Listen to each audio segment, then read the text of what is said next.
Hello दोस्तों, कैसे हैं आप सब लोग। याद होगा हम लोग ने लास्ट वाले एपिसोड में सीखा था कि हम लोग कैसे अपनी स्टाइलिंग कर सकते हैं। इस वाले एपिसोड में आपको मैं दिखाऊंगा इम्पोर्टिंग एक फ़ॉन्ट। फ़ॉन्ट क्या होता है? Way of writing.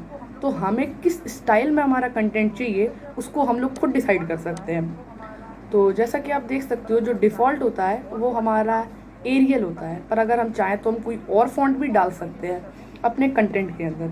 तो डिफरेंट फ़ॉन्ट्स को इनेबल करने के लिए हमें कई सारी हम लोग वेबसाइट से अपने फ़ॉन्ट्स डाउनलोड कर सकते हैं या फिर उन्हें ऑनलाइन ले सकते हैं। सबसे बेस्ट और सिक्योर वेबसाइट इन सबको काम करने के लिए है हमारे पास, वो है गूगल फ़ॉन्ट्स। आप जैसे ही सर्च करेंगे गूगल फ़ॉन्ट्स, आपको ये मिल जाएगा। मैं अपने डिस्क्रिप्शन में इसको ज़रूर डालूंगा जिससे आपको ये गूगल फ़ॉन्ट्स आसानी से मिल जाए, और भी कई वेबसाइट जिससे आप ये आसानी से ले सके। तो जैसा कि आप लोग देख सकते हैं कि हमारे पास कई सारे गूगल फ़ॉन्ट्स हैं। यहाँ पे लैटो है, मॉन्स्ट्रैट है, एंटिक है, स्प्लैक्स, ऑसवेल्ड, रोबर्टो स्प्लैश, सोरा, प्लेफेयर। तो जैसे कि आप देख सकते हैं यहाँ पे एक है प्लेफेयर। अगर अब मैं इस पे क्लिक करता हूँ तो आप देख सकते हैं ये प्लेफेयर खुल गया, और अब इसमें कई सारे तरह की स्टाइलिंग है दी गई है। इतनी सारी इस तरह की आप स्टाइलिंग इससे डाउनलोड कर सकते हैं। तो अगर आप चाहते हैं कि आपको ये स्टाइल ना डाउनलोड करना पड़े तो आप यहाँ पे आप देख सकते हैं, यहाँ पे रिव्यू है और एक एम्बेड होता है। तो अगर आप चाहते हैं कि हम इस फाइल को एम्बेड कर लें, मैं आपको थोड़ा जूम करके दिखाता हूँ इसका क्या मतलब है। तो आप जैसा कि देख सकते हैं यहाँ पे आ गया एम्बेड टूल। एम्बेड का मतलब होता है अपनी फोल्डर के अंदर हमें लेना। अगर आप नहीं चाहते हैं कि आप कोई फ़ॉन्ट डाउनलोड करें और फिर उसको अप्लाई करें, तो आप ये भी कर सकते हैं कि आप डायरेक्टली उस फ़ॉन्ट को डाउनलोड कर लें। तो फॉर एग्जांपल जैसे आप देख सकते हैं मैंने ये प्लेफेयर डिस्प्ले नाम की ये सिलेक्ट की है और इसको मैं एम्बेड करूँगा। पहले मैं आपको सिखाऊंगा कि आप इसको कैसे एम्बेड कर सकते हैं। यहाँ की जो एम्बेडिंग है इसको आप अपने में कॉपी करके अपनी लिंक जहाँ पे आपने डाली है UTF-8 के नीचे पेस्ट कर दें।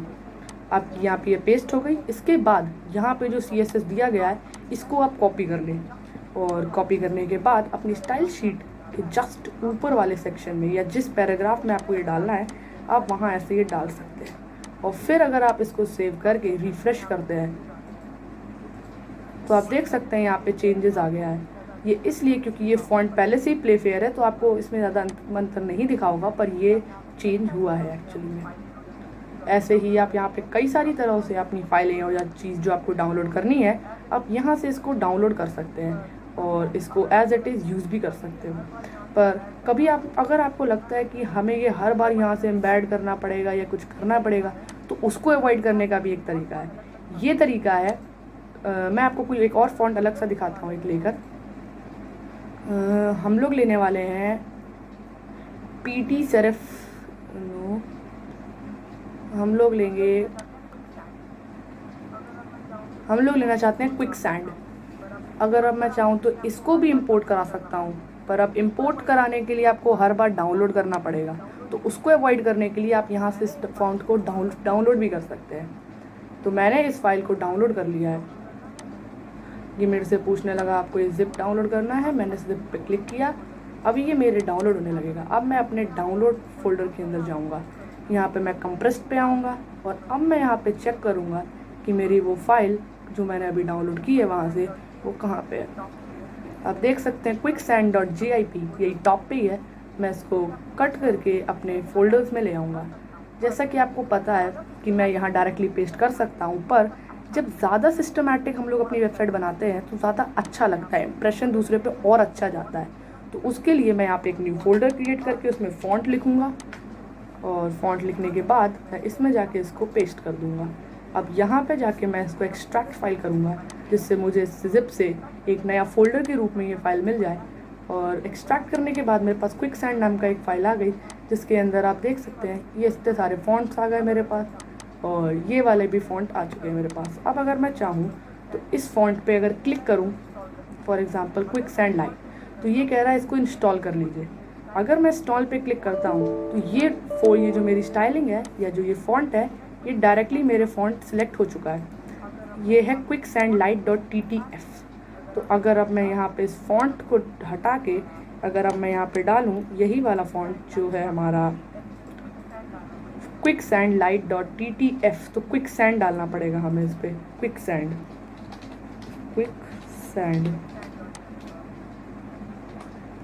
क्विकसैंड.light, सॉरी, लाइट। और अगर अब इसको सेव करके हम लोग ट्राई करें अपने फोल्डर में जाके, तो ये बदलने लगेगा। ये इसलिए क्योंकि मैंने जब ये फ़ॉन्ट डाला तो वहाँ पे इस पर चेंजेस आने लगे। हमें इसकी फ़ॉन्ट फैमिली भी देनी पड़ेगी, तो मैं इस पर एक फ़ॉन्ट फैमिली ऐड कर दूँगा साथ में, जो होगी हमारी फ़ॉन्ट फैमिली, जो हमारी है क्विकसैंड। जो क्विकसैंड नाम से हमारी ये फाइल बनी थी, जैसा कि आपको याद होगा। तो quicksand.light.ttf, तो मैंने यहाँ पे डाल दिया quicksand.ttf।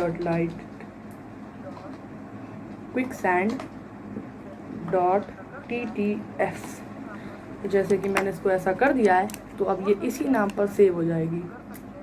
या एक और तरीका है जिससे आप इसको इंक्लूड कर सकते हैं, अगर आप नहीं चाहते कि आपको कोई इंस्टॉल करनी फाइल, तो आप ऐसा कर सकते हैं कि आप इन दोनों चीज़ों को हटा दें। आपने ये फाइल हटा दी और जो टॉप वाला सेक्शन है आपका, आपको वहाँ से गैप देकर आप यहाँ पे डाल सकते हैं @fontface। मैंने यहाँ पे डाला @fontface, और फिर अगर मैं यहाँ पे डालूँ और क्लिक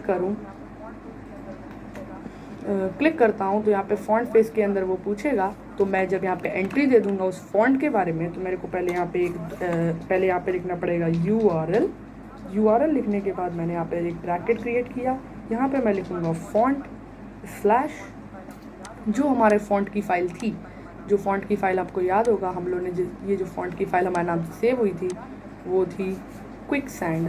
और अगर अब मैं जाके अपने इसी फाइल में जाके इसको क्विकसैंड करके नाम से सेव कर दूँ, तो भी ये फ़ाइल हमारी यहाँ पे वर्किंग करने लगेगी।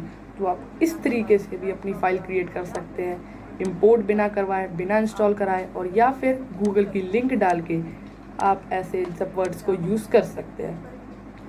तो इसी तरीके से आप अपनी फाइल्स को यूज़ करेंगे और कंप्लीट करेंगे। Thanks for watching, good bye.